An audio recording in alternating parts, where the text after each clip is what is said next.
Assalamualaikum warahmatullahi wabarakatuh. Perkenalkan, nama saya Yasid Hamdani, NIM 21074037. Perkenalkan, nama saya Ramadi Devani, NIM 21074033. Perkenalkan, nama saya Asfian Maulana Rafael, NIM 21074017. Nama saya Felix Putra, NIM 21074036. Ya, kami akan melakukan servis rutin, berikut videonya.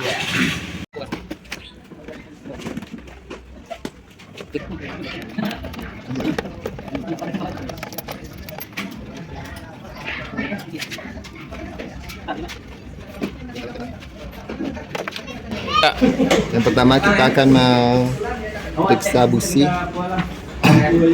Di sini kita perlu untuk membersihkan sedikit biar agak bersih. Setelah melakukan pembersihan, guys, sekarang kita akan mengukur celah busi yang ada di sini. Ukurannya menggunakan filler gig.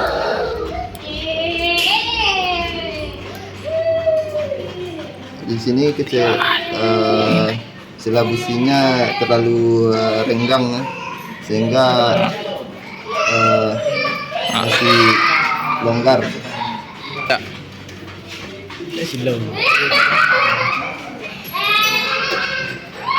Di sini kita agak perlu untuk memukul bagiannya sehingga bisa dirapatkan.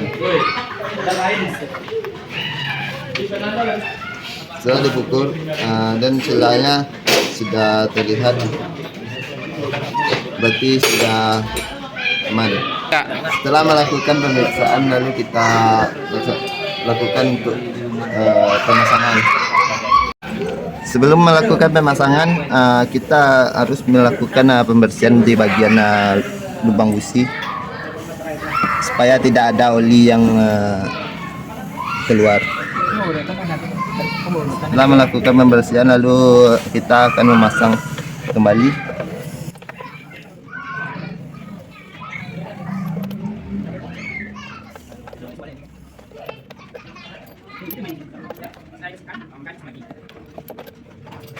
Selanjutnya kita akan memeriksa saringan udara pada motor Beat. Apakah kondisinya masih bagus atau tidak?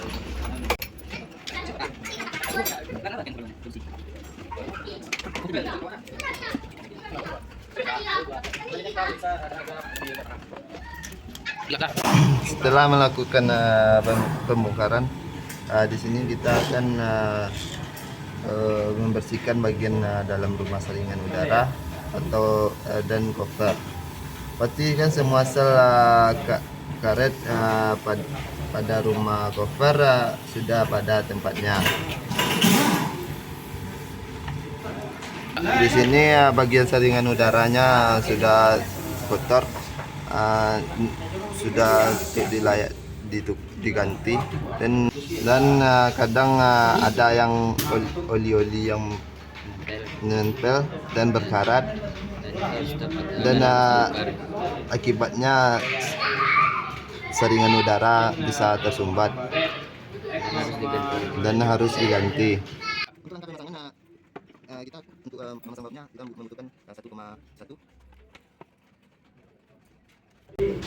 Selanjutnya kita akan memeriksa oli final drift atau transmisi, yang di sini pemeriksaan tinggi permukaan. Pastikan bahwa tidak ada kebocoran pada oli pada finish redux case. Posisi sekrutnya pada standar tengahnya. Dan lepaskan baut ini. Periksa pada seal oli mengalir keluar dari lubang baut pengecekan. Di sini dianya, jika tinggi permukaan rendah, oli tidak mengalir keluar, tambahkan oli yang direkomendasikan seperti diuraikan di bawah ini. Yang pertama, oli sepeda motor 4 tak, Honda atau Sentara, kualifikasi servis AVI, CT atau lebih tinggi, standar JOS T903 MB, viscositas SAI 10W30.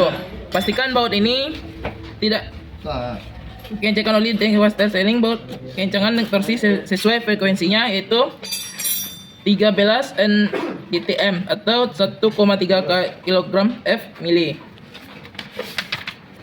Oli, kita akan membuka baut yang ini, longgarkan pembuangan oli di bawah final untuk menampung oli, kemudian lepaskan baut pengecekan, baut pembuangan oli, dan semua wastel yang ada di sini.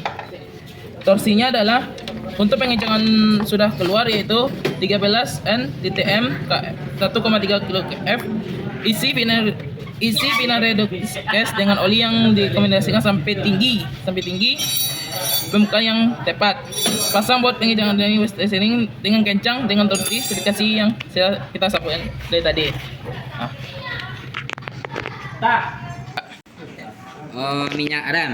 Minyak rem yang tertumpah, perhatikan saat ketika minyak rem yang tertumpah dapat merusak part-part yang dicat terbuat dari plastik atau karet.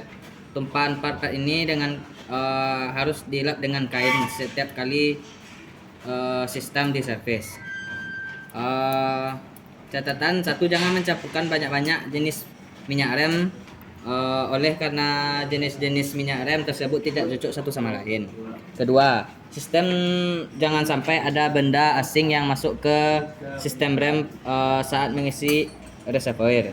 Yang ketiga, jika tinggi permukaan minyak rem rendah, periksalah brake pad pada keausan. Dan keempat, tinggi permukaan minyak rem yang rendah mungkin diakibatkan oleh keausan brake pad. Jika brake pad aus, piston kaliper akan terdorong keluar dan ini menyebabkan tinggi permukaan yang rendah di dalam reservoir. Jika kedua brake pad tidak aus dan tinggi permukaan minyak rem rendah, periksalah keseluruhan sistem terhadap kebocoran.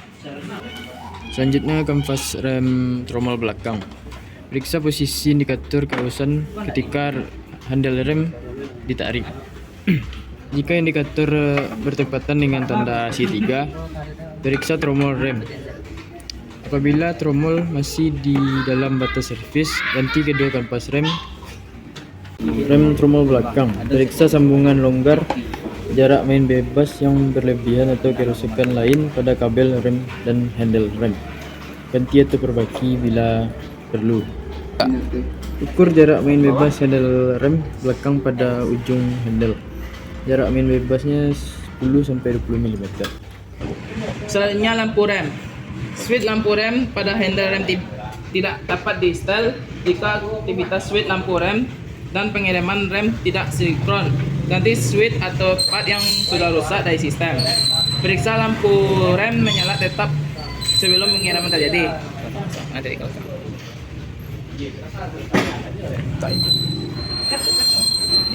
Mari kita lihat pengirimannya. Karena tidak hidup dan lampu remnya sudah tidak menyala lagi atau rusak. Selanjutnya, cara kerja pengunci handle rem ini. Periksa cara kerja pengunci rem setelah jarak main bebas handle rem belakang telah diperiksa dan di setel.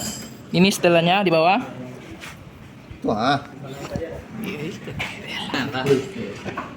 Dan setelahnya udah aman. Tarik handle rem belakang dan gunakan lock lever tangki pengunci. Dan di sini udah terkunci dan masih berfungsi dengan normal. Arah sinar lampu depan. Letakkanlah motor di atas permukaan yang datar. Setelah itu, arah sinar lampu dengan secara vertikal dengan mengendurkan baut penyetelan arah sinar lampu depan. Ini adalah bautnya. Tahan baut penyetelan arah sinar lampu depan dan kencangkan dengan torsi yang ditentukan. Bang yang cilik buku.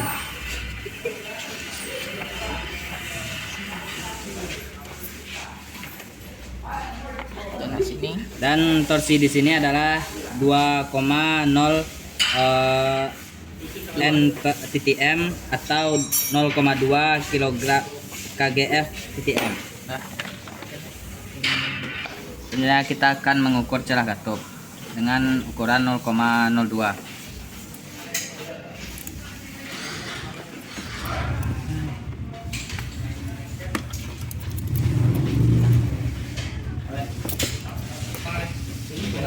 Dan di sini udah pas semuanya. Dan sepertinya di sini sudah pas semuanya. Selanjutnya kita akan melakukan pemeriksaan tinggi permukaan oli yang berada di sini. di bawah garis atau di bawah rata-rata pada garis listrik umumnya. Baiklah. Tinggi permukaan oli berada pada titik ini. Berarti ini olinya sudah pas karena telah mencapai titik ini.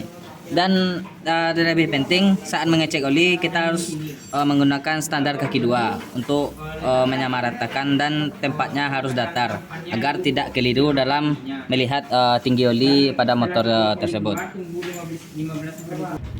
Bila pada motor olinya kurang, boleh dengan menambah, tapi itu berarti motor juga sudah mengalami kerusakan pada pistonnya, ring pistonnya, dan cepat atau lambat harus dapat diganti karena itu dapat merasakan kerusakan pada mesin.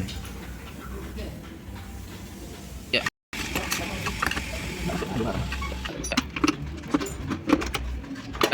Selanjutnya kita akan memeriksa tali fibel dengan mengukur dengan pengaris dengan ukuran yang batas referensinya adalah 18,5 mm. Di sini 23 mm, dan di sini udah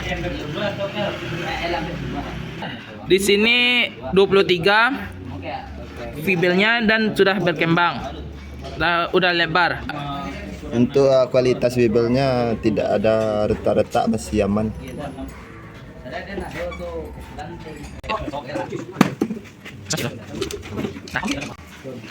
Cara kerja gas tangan.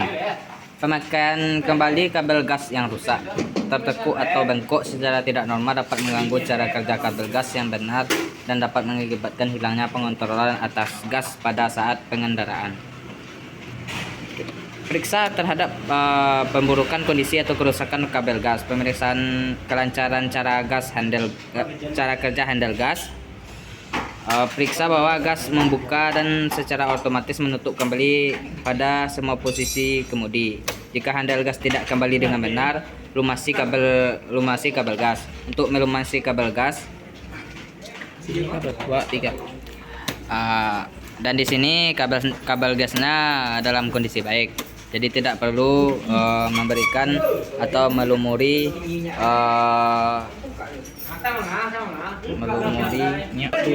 tidak perlu melumuri pelumas pada kabel. Selanjutnya adalah ukur jarak main bebas handle gas pada flange handle gas.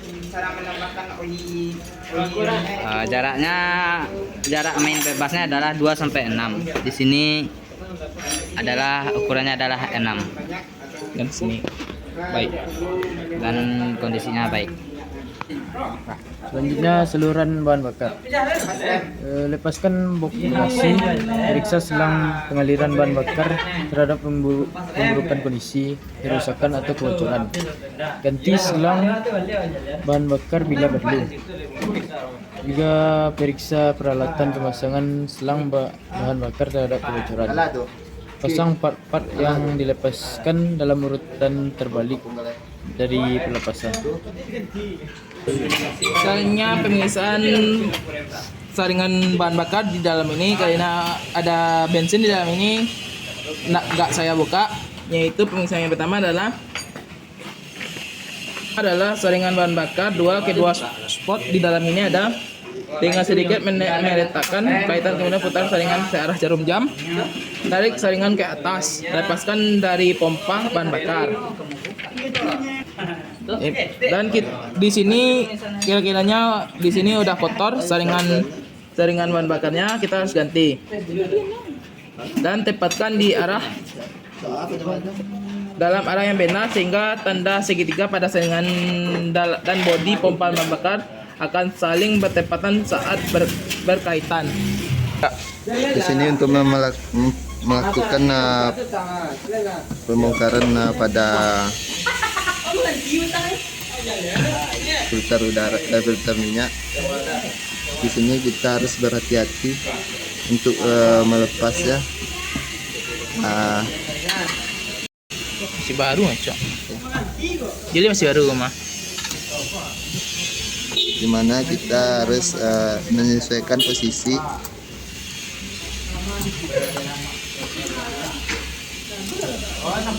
Periksa untuk memeriksa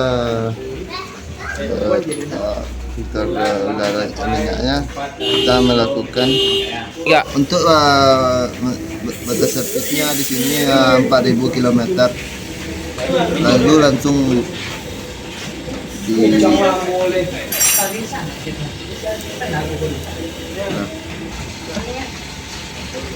Ya, kita memasangnya.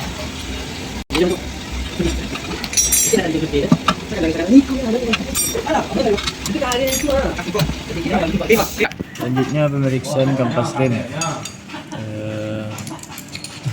Di sini kampas rem saya buka masih bagus. Bila tidak bagus, kampas remnya udah tipis, tiba di plat ini. Bila kampas rem sudah habis, ya akan tipis sampai ke plat ini. Dan di sini platnya masih bagus, bisa dipakai lagi. Ketiga, Selanjutnya jarak renggang valve.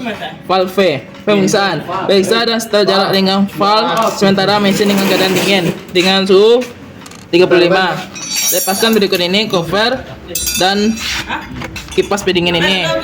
Putar cancel searah putaran jarum jam dengan memutar kipas pendingin dengan perlahan-lahan. Menempatkan tanda T di sini. Di sini udah tanda T. Ini tandanya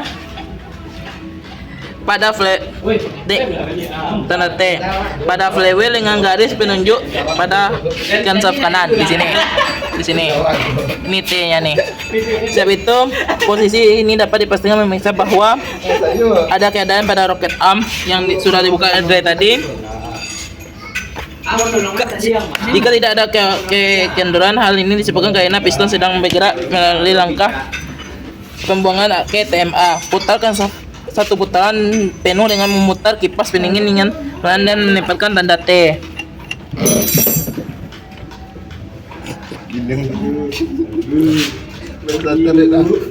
Di sini udah tanda T lagi, sebutan selanjutnya dan setel kantumnya lagi.